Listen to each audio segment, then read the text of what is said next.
Assalamualaikum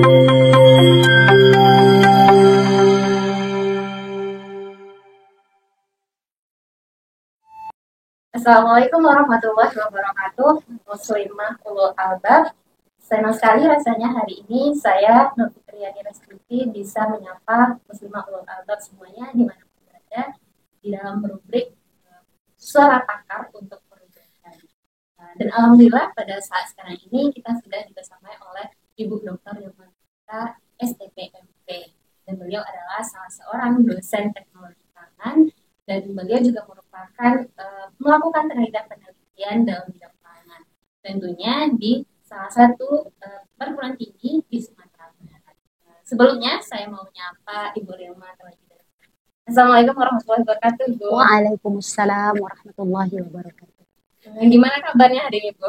Alhamdulillah, luar biasa. Allahu Akbar. Masya Allah. Dan gimana nih kabar Ramadannya, Bu? Alhamdulillah, mudah-mudahan Ramadan kita tahun ini lebih baik ya dari tahun-tahun sebelumnya.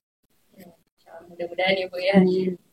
Dan bicara Ramadan, Bu, bulan Ramadan tadi kan kita bahas bagaimana bulan Ramadan tadi itu banyak peningkatan harga pangan, dan tadi juga menyampaikan bahwa kepakaran daripada Ibu adalah pangan. Jadi rasanya tepat ya untuk menanyakan hal ini sama Ibu. Ini gimana, Bu, tentang kenaikan harga, katanya ya ini terjadi di pangan itu. Ya, baik. Ternyata itu kita pernah mendengar ya bahwa yang namanya kenaikan harga di bulan Ramadan itu sudah tradisi katanya gitu ya. Nah, kalau kita lihat faktanya itu 9 bahan kebutuhan pokok itu memang terjadi lonjakan harga ya di bulan Ramadan ya. Bahkan sebelum Ramadan pun itu sudah mulai gitu ya, sudah mulai terjadi yang namanya kenaikan harga-harga ya.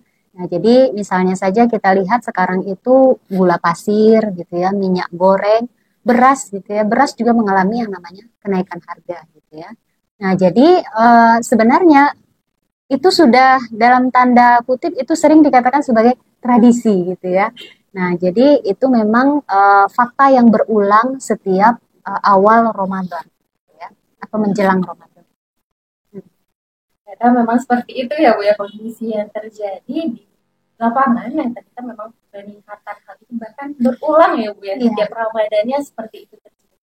Ini kalau terjadi polarisasi seperti itu berarti ada nih, Bu, yang menjadi penyebabnya. Kenapa hal itu bisa terulang?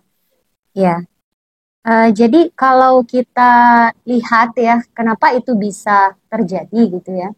Jadi kalau kita berbicara harga, maka harga itu kan ditentukan oleh penawaran dan permintaan. Nah, kalau kita berbicara tentang penawaran atau jumlah barang yang ditawarkan gitu ya, itu ada pembahasannya terkait dengan yang namanya kelangkaan gitu ya. Nah, jadi ketika kita memasuki bulan Ramadan gitu ya, itu kadang terjadi yang namanya perubahan cuaca, kemudian terjadi yang namanya bencana gitu ya. Nah, bencana dan perubahan cuaca ini kadang mempengaruhi yang namanya produksi terhadap bahan pangan. Nah, itu kalau kita lihat dari faktor yang pertama. Nah, kemudian yang kedua, kita bisa melihat bahwa adanya pihak-pihak yang mereka itu melakukan penimbunan. Ya, jadi sebelum Ramadan gitu ya, itu sudah dilakukan penimbunan terhadap minyak goreng gitu ya, atau beras gitu. Nah, penimbunan ini jelas itu akan mempengaruhi yang namanya harga, karena ketersediaan barang itu menjadi langka. Nah, kelangkaan itu menyebabkan terjadinya kenaikan harga. Nah, kemudian selanjutnya kalau kita berbicara tentang permintaan ya, nah permintaan di bulan Ramadan itu meningkat.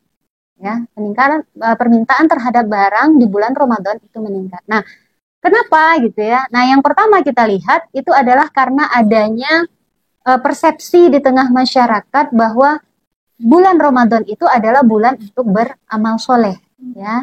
Nah, maka banyak dari masyarakat itu yang ketika bulan Ramadan mereka itu membeli barang dalam jumlah yang banyak untuk mereka sedekahkan atau mereka infakkan. Nah, tetapi tidak hanya sikap yang seperti itu yang muncul di bulan Ramadan, termasuk sikap konsumtif dari masyarakat. Ya, jadi misalnya ke pasar itu niatnya beli 1, pulangnya bawa 5. ya. Jadi takjilannya itu juga misalnya maunya cuma satu awalnya gitu atau dua paling banyak, itu pulangnya ternyata bawanya lebih dari itu gitu ya. Jadi adanya sikap yang eh, apa namanya itu ya, ya itulah ya mengikuti hawa nafsu gitu ya. Padahal yang akan dimakan itu semuanya itu mungkin tidak akan mampu untuk dihabiskan gitu ya. Tapi begitu ingin membeli semuanya gitu ya. Makanya kita lihat apa namanya muncullah kalau di bulan Ramadan itu tradisi-tradisi misalnya jualan yang itu tidak pernah ada gitu ya di bulan-bulan lainnya gitu. Nah, jadi itu semua karena memang sikap konsumtif masyarakat. Dan ada yang memang memanfaatkan sikap itu untuk memenuhi gitu ya sistem ekonomi kapitalis yang memang mencari manfaat dan keuntungan yang sebesar-besarnya ya. Nah, kemudian yang terakhir itu adalah karena memang negara itu tidak mampu menjamin kestabilan harga ya. Jadi negara itu tidak mampu menjamin kestabilan harga dan negara itu seolah melakukan pembiaran karena negara hanya bertindak sebagai regulator ya, negara hanya sebagai regulator dan negara tidak melakukan upaya-upaya walaupun sebenarnya upayanya sudah ada ya seperti operasi pasar ya, akan tetapi operasi pasar itu ternyata tidak menyelesaikan masalah kenaikan harga di bulan Ramadan. Nah, mungkin seperti itu. Insya Allah, ternyata banyak ya Bu ya jadi penyebab daripada peningkatan harga. Tapi lagi-lagi kalau kita lihat ada penyebab, ada berarti bisa ada dong yang menjadi solusinya ya Bu ya. Ini kalau solusi kita sebagai Muslim pasti solusinya maunya solusi Islam ya Bu ya. Jadi solusinya seperti apa sih Bu? Ya, baik. Jadi tadi kita sudah coba lihat ya kenapa terjadi kenaikan harga. Nah, sekarang kita lihat kira-kira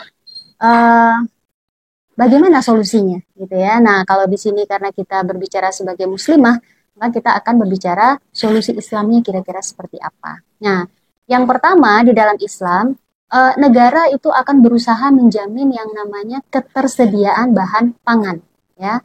Apakah itu dengan manajemen stok, ada gudang mungkin ya, mungkin kita bisa lihat kisahnya dulu ketika Nabi Yusuf menjadi penguasa ya. Nah, itu ketika musim panen raya itu bahan pangan itu ada yang disimpan ya. Jadi ada teknologi penyimpanan ya. Nah, kemudian ketika musim paceklik barulah yang disimpan itu dimanfaatkan. Nah, jadi harusnya negara punya mekanisme untuk mempertahankan atau menjaga ketersediaan ya bahan pangan atau stok itu tadi. Nah, yang kedua, negara juga akan melakukan yang namanya tindakan tegas gitu ya terhadap para pelaku penimbunan. Ya, jadi penimbunan terhadap barang itu tidak akan dibiarkan oleh negara dan itu akan diberikan sanksi yang itu bisa membuat jera dari orang-orang yang menimbun karena menimbulkan kelangkaan di tengah-tengah masyarakat. Jadi itu diberikan sanksi oleh negara. Nah, kemudian terkait dengan tadi ya, meningkatnya permintaan. Nah, maka permintaan itu seharusnya untuk beramal soleh, itu negara juga memfasilitasi kan ya. Tapi bukan dengan membiarkan masyarakat itu larut dalam sikap konsumtif.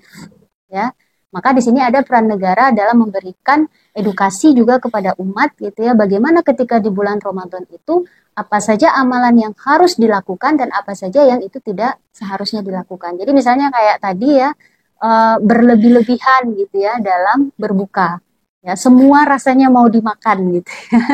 Nah, itu sebenarnya kalau di dalam Islam gitu ya, itu ada yang mengingatkan ya. Jadi tidak dibiarkan sikap konsumtif yang merajalela di tengah masyarakat. Dan kita juga melihat tradisinya sampai sekarang di tengah-tengah kaum muslimin kalau di negeri-negeri Islam itu mereka memang suka ya membeli bahan tapi itu untuk dibagikan kepada orang lain ya. Jadi berbagi takjil itu adalah sesuatu yang memang menjadi tradisi di dalam Islam. Nah, tapi itu juga tidak berlebih-lebihan. Ya, jadi yang untuk diri sendiri itu tidak berlebih-lebihan, tapi untuk beramal soleh memang dilebihkan, tetapi sesuai dengan kebutuhan dan kemampuan, ya, kemampuan dari orang yang akan beramal. Nah, yang terakhir, negara itu tidak hanya sebagai regulator, ya, Tapi negara juga hendaknya mengatur ya ketika terjadi kelangkaan atau ketika terjadi kekurangan bahan yang menyebabkan harga naik. Jadi bukan mematok harga. Jadi negara tidak boleh mematok harga, akan tetapi negara harus mendistribusikan barang ya dari tempat yang mungkin di situ ada kelangkaan ke tempat maaf dari tempat yang itu berlebih ya ke tempat yang mengalami kelangkaan. Sehingga apa? Sehingga itu seluruhnya mendapatkan porsi yang tepat. Jadi tidak ada yang namanya harga itu tiba-tiba melonjak tinggi gitu ya. Nah, jadi kalau operasi pasar yang dilakukan sekarang ternyata itu tidak berefek signifikan gitu ya. Jadi dia tidak memberikan efek yang betul-betul membuat masyarakat itu merasa aman gitu ya dengan harga yang ada. Gitu. Nah, mungkin seperti itu. Masya Allah, luar biasa solusi yang diberikan oleh Islam. Dan mungkin sekian pertemuan kita pada hari ini bersama Muslimah Ulul Albab. Saya selaku host Novitriani Suti mundur diri dan mohon maaf atas segala kesalahannya. Assalamualaikum warahmatullahi wabarakatuh. Waalaikumsalam warahmatullahi wabarakatuh.